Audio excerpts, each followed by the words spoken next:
Kit Guru is with Cooler Master, but we're not at Nangang Computex. We will be there in a couple of days. We're at Cooler Master's HQ. It's a new building, 2 years old. It's absolutely spectacular, and there is a lot of stuff here. We're going to see far more Cooler Master products in this, well, 3 rooms actually, than we will at Nangang rather. So we're going to go through this preview, some of which is deep concept stuff, and some of which is stuff that's just about to launch. Look at what I've got behind me. Come in close, Matt. Show the nice gentlefolk.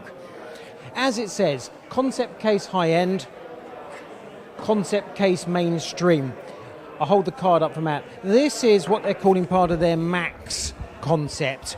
I'm not mad keen on this concept word, but putting that to one side, this is dead straightforward to understand. They're taking a TD500 case and they're supplying it with a power supply and also with a thermal package, in this case a thermal liquid PL360, and they're using their own brand new Mobius 120 fans. We're seeing a lot of Mobius at the moment.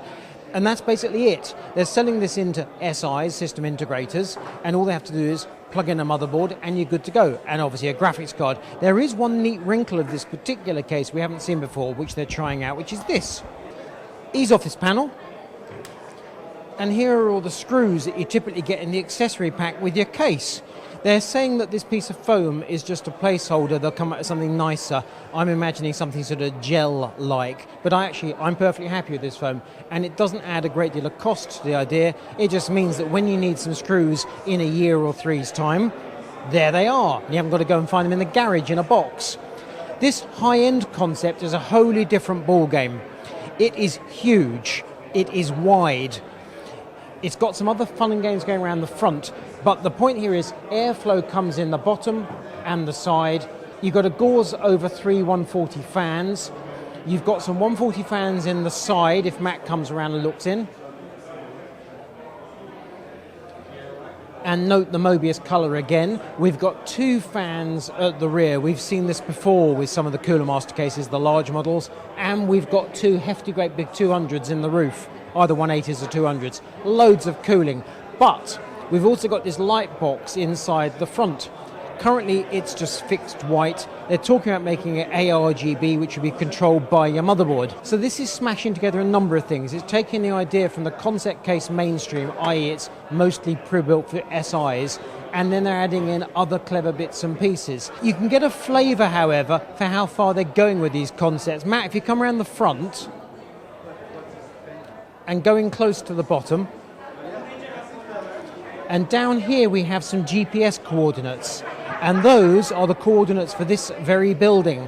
And what they're saying is that if you look those up, as an end user who doesn't know what the heck it might mean, you'll go, that's a bit of a funny old thing. And then you look at the colours of this case and you imagine the black and the bronze in sunlight, such as we have a lot of in Taipei, and you'll go, I have a connection to the mothership. Now, personally, I think that's a little bit wacky. Matt, on the other hand, the chap behind the camera, our peripherals man, he thinks it's fabulous. So, there we have it. That's probably ruined the autofocus. So that's a 50-50 straw poll right there. I'm not so sure. Matt loves it. Let's move down the line to some other stuff. Could we just crash into...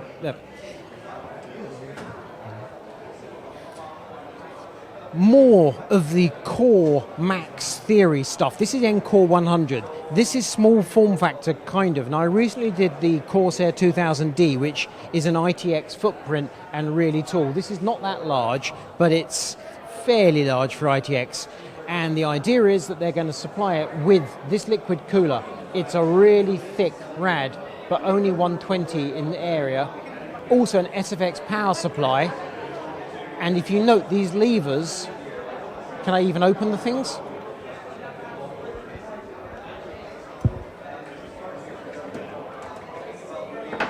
Secure the cables in place. This is basically a grown-up version of a pop-on, fall-off panel. That's a hefty bit of engineering, and that's because these cables are going to push.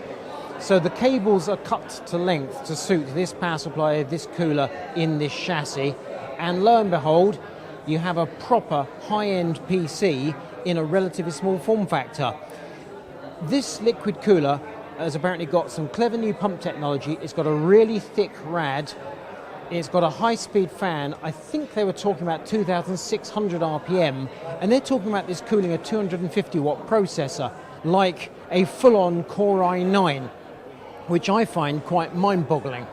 So, that concept I'm impressed by, but we get to another thing about colours. They said black, yes indeed, and they said bronze, or we're not sure if it's called light blue, and I said, well, obviously light blue, and Matt said, well, obviously bronze.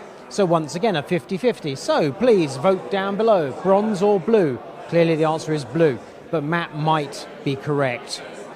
Power supplies, not hugely exciting, but all good stuff. So here we have ATX3, so this is showing that you can push the power to 200% of nominal, which means that your 1600 watt power supply, which is what this is, can actually be pushed momentarily to 3200 watts. But that is, of course, a feature of ATX3.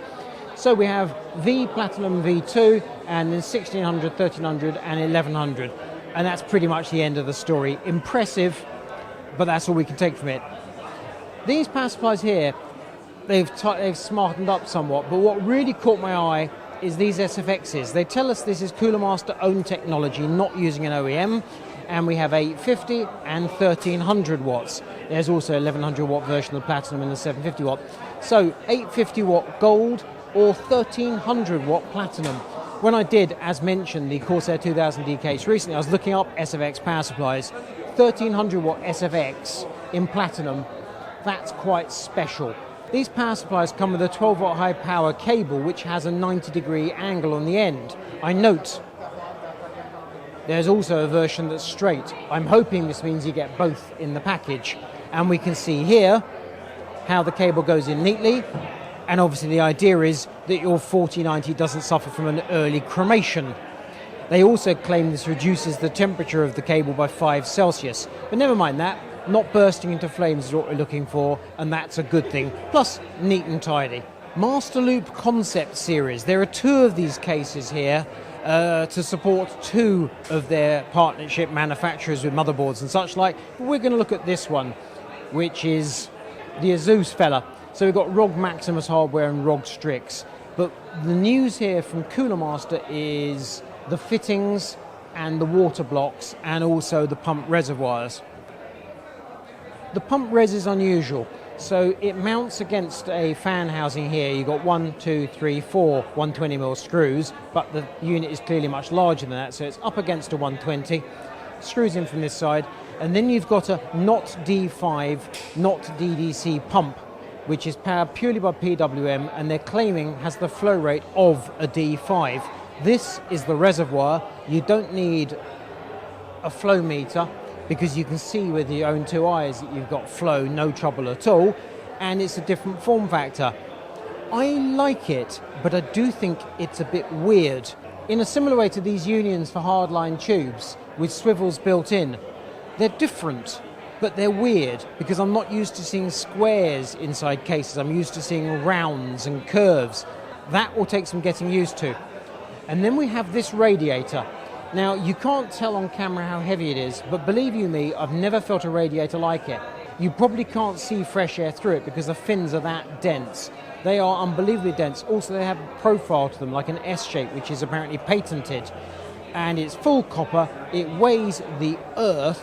It will, they tell us, be beautifully allied to a Mobius fan. I can well believe it. And also, we have on it this really nifty printed finish,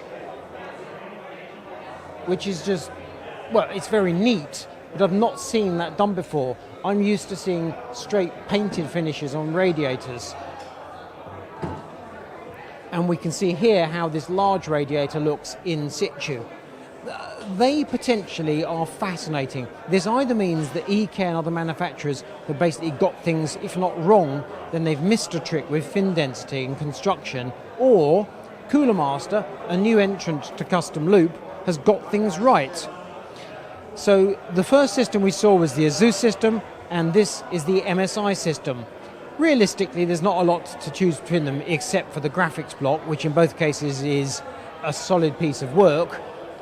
When I first saw these blocks, my first thought was, they're quite early Fantex-esque, which is not really a criticism, it's just an observation. And it has, again, where my thumb is, this printing. These units will have RGB lighting. It's not engaged on these... there's white lighting in there, but we haven't got RGB on the go. And that's all going to be controlled from your motherboard using the RGB header. We're here at Cooler Master at Computex 2023, checking out the new Pro version of a mouse that I reviewed very recently. This is the MM712 Pro, and this thing, as opposed to the original version, is capable of polling at 4K on wireless and 8K on wired. I couldn't get an answer for how long the battery life is when it's performing like that, but that's probably because it's not going to be great, but we'll have to wait and see. And they're also releasing a wired version of the MM712. So this mouse received some good reviews. I had some things to say about it in my review. It isn't bad though, and I'm glad to see they're bringing out an improved version. We'll have to wait and see what it's like. There's also lots of different colorways they're bringing out, not just the usual black and white. Then another interesting product is the MK770 keyboard, which is kind of the big brother to the CK720 that I checked out very, very recently. This keyboard is, from looking at the internals that are on display, the construction is very, very similar to that CK720 that I reviewed recently. I did ask them about the warranty thing when it's disassembled, and that will still be the case. They told me that you won't be able to disassemble it fully without breaking your warranty, which was very disappointing. But all in all, my initial impressions are it feels like a nice keyboard. It's gasket mounted, so it's kind of cushioned. It's got a nice soft typing feel, but we'll have to put it through its paces and give it some more use when it comes out. And check these things out. These things are a bit unusual. Whatever Minini or Mirini is, I'm guessing it's something like Hello Kitty along those lines. They certainly catch the eye. I can't imagine using an escape keycap with a bunny's head on it, but let us know in the comments if you would. And we're back to Leo, because frankly I didn't want to do Larry Pink Rabbit keyboards, so I thought that was Matt's task. But this is a truly fascinating product.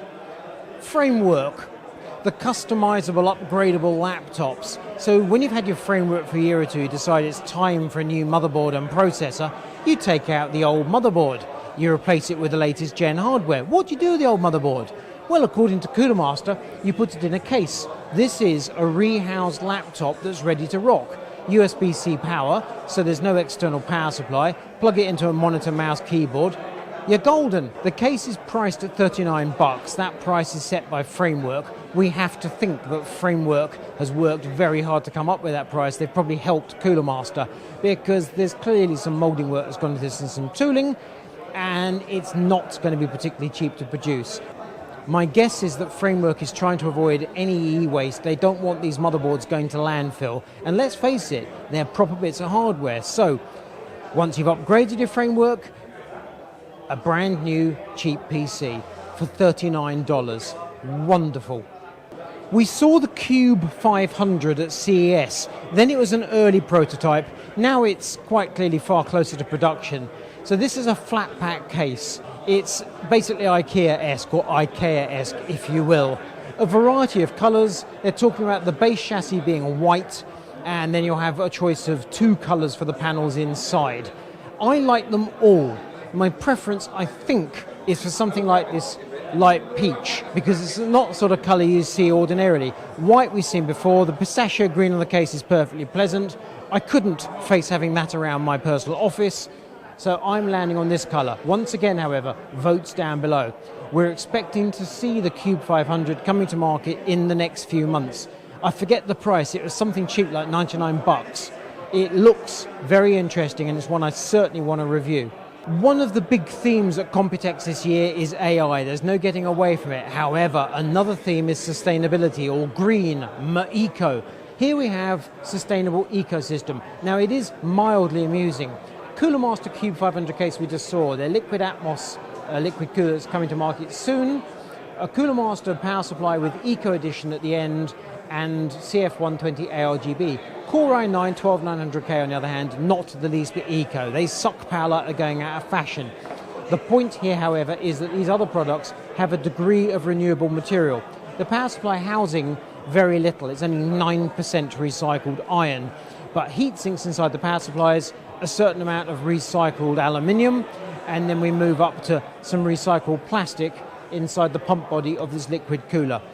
I'm not going to be so crude and cruel as to call it greenwashing. This is early days. This is something they're working on. These products are coming to market very soon. They're basically products we're already familiar with. However, they are tickling the build of each of them. So a bit of recycled plastic, bit of recycled plastic, bit of recycled metal. And there's no harm in that. I'm going to say it here, I'm going to say it now. Street Fighter was never my thing. It just wasn't. But I do like it when we see retro peripherals that are color coordinated for those good or bad old days, depending on your memories of the era. I think this is fun and games. If this is for you, then great. Fill your boots and pile in with some absolutely bling colored hardware, both for keyboard, mouse, liquid cooler and air cooler. Also power supplies. Well done, Cooler Master.